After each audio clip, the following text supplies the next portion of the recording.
Joining me now, the founder of the American Truth Project and Daily Ledger contributor, Barry Nussbaum. Barry, I have no problem whatsoever pulling out of Afghanistan. I think there's another way to do this. I think there's another way to confine, and that's essentially what we've been doing. We haven't been wiping out, let's be honest, the Taliban.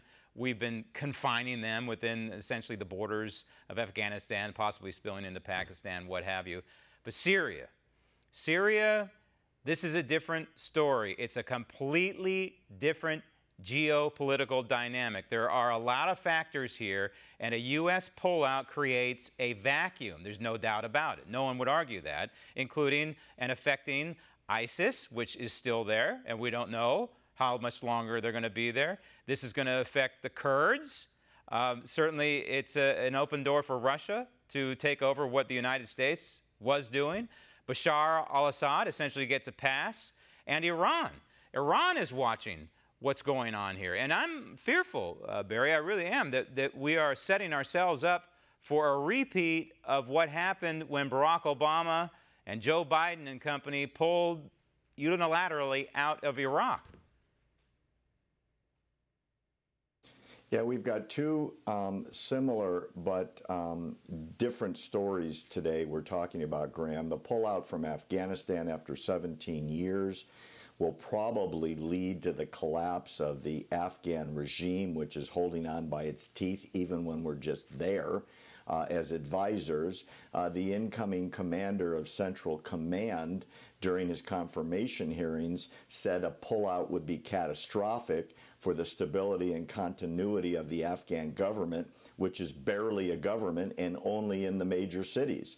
It will open up Afghanistan for a Taliban takeover. However, as you said, Syria is much different and is potentially catastrophic. We only have a few thousand troops there. They're not in combat, they're advisors, but the ramifications of the pullout from Syria are going to have profound, big effects with Russia, with Bashar al-Assad in Syria, with Turkey, and most terrifyingly, Hezbollah under the direction of Iran. All right, Barry, let me emphasize something here. I have to emphasize something, and that is the Israel component.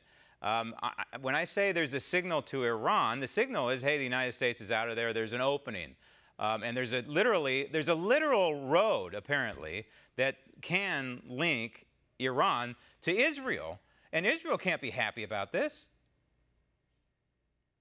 Oh, off the record, Graham, the people I speak to in Israel are very upset to the point of angry, and they're feeling abandoned.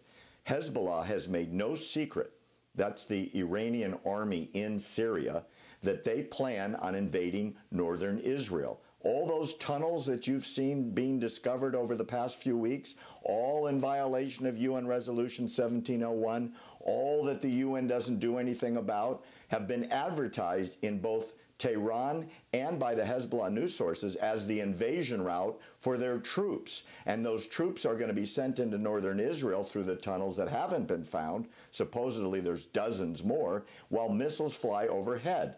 The fear of having U.S. troops on the ground there has prevented that until now.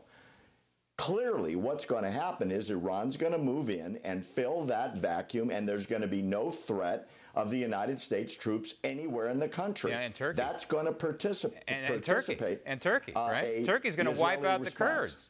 Oh, yeah. Graham, they've already said it. They're going in after the Kurds, who, according to our military, are our best advisors, best fighters, and the reason why ISIS is being wiped out. We're going to abandon them, and oh boy, does that send a bad message. I hope Trump changes his mind, truly. I think he's listening to his advisors on this one, and he's probably even listening to, believe it or not, Lindsey Graham on this one. We have forward positions like this one, strategic forward positions, if you want to call it that, in a hellhole like Syria, so we don't have to fight the war against terrorists on our soil. And I think that Syria is a crucial component. Barry, thanks. Want to see more videos like this? Click on the link below and subscribe to One America News on YouTube. And call your cable provider and kindly demand that One America News is added to your lineup. Call and subscribe today.